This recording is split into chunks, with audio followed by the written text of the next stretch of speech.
You don't need to go to Niagara Falls when you can eat some Brian balls. What's going on, Diecast collectors and Diecast viewers on YouTube? This is OBB here, the Diecast news guy, bringing you guys with yet another NASCAR Authentics Diecast review. Today we're reviewing yet another 2019 car from the Daytona 500 wave, and it is going to be on your former champion of the Daytona 500 race, which is Austin Dillon, and the number 3 Dow Chevrolet Camaro ZL1. This is his 2019 car, which actually is inaccurate. If you guys can go ahead and guess what is inaccurate about this car, then congratulations, you are a official race winner. So go and get your race winner sticker in the comments below, and I'll see you guys hopefully in the next review. But anyways, guys, here is the rest of the packaging if you guys want to see that. Not really much specific going on, but if you guys could look at the fine details, you will know what is in this wave. But without further ado, let's go ahead and do the unboxing and start the diecast review of the Austin Dillon Dow 2019 car.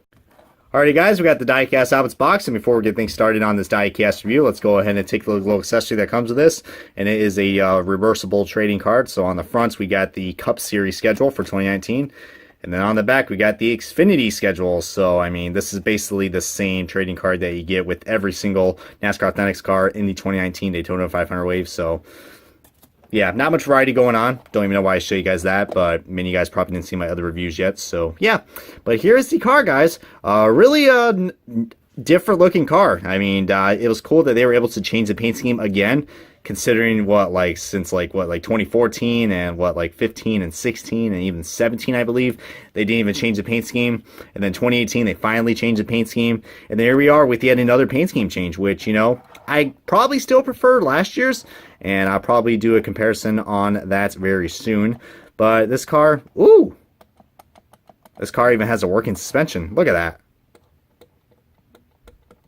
That is quality at its finest from Lionel Racing. Guys, if my sarcasm wasn't bad enough, is that a paint chip right there on the B post? It is. Ooh, man, this is going to be good. But like to what I said on the introduction, guys, this car is actually inaccurate. You guys remember the number changes that we all had from last year with the Henry Motorsports cars for William Byron, and also with Chase Elliott and a few others? Well, not Chase Elliott. What am I talking about? Ryan Blaney. That's the guy I was talking about. I had so many Hendrick drivers in my head for a second. So you guys probably know about that, how they changed the color of the numbers.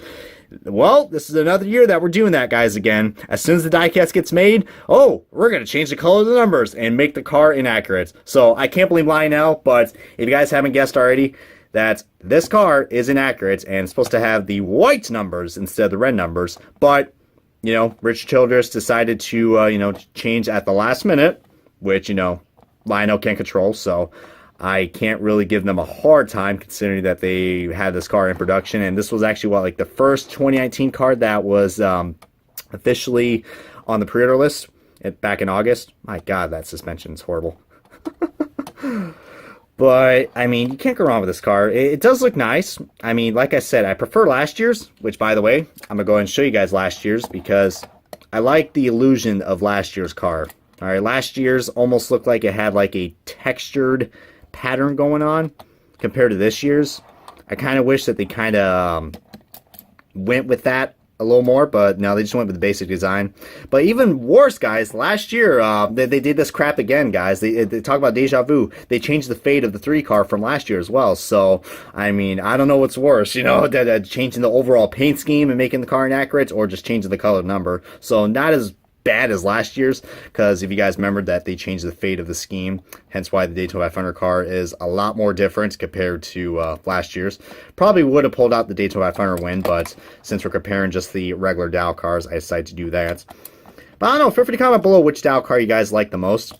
I probably still like last year's, but what I find even more funny is that this car is, I don't know, I mean, it feels like it wants to copy Martin Truex Jr.'s scheme just a little bit. I mean, it's not actually an exact copy of Truex's Bass Pro Shop scheme, but it has some similarities. I mean, especially where the curve is and where the red is. That's where the orange is in the Truex car.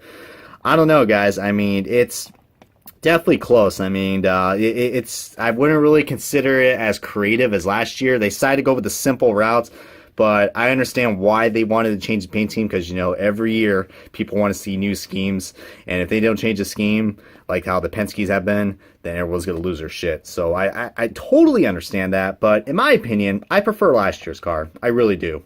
I mean, this car probably will grow on to me, but feel free to comment below if you guys prefer the red numbers or the white numbers. I mean, I think this car would look nice if it had the white numbers, but since this is what we got, I mean, it doesn't look too bad. I mean, I like how this little swoosh that we got going on, kind of, it doesn't stop right here. It kind of goes outward into the quarter panel, which, you know, that kind of gives the paint scheme some uniqueness. I mean, if it was just like, you know, if it didn't have that swoosh and it was just black and red throughout the whole car, it probably would have looked way too basic. Sometimes simplicity and basic does work, but I don't know, guys. But this car doesn't look too bad. I mean, it could be better, but heck, it could be worse. But feel free to comment below if you guys have any other thoughts and opinions on this Austin Dillon 2019 Dow Chevrolet Camaro ZL1.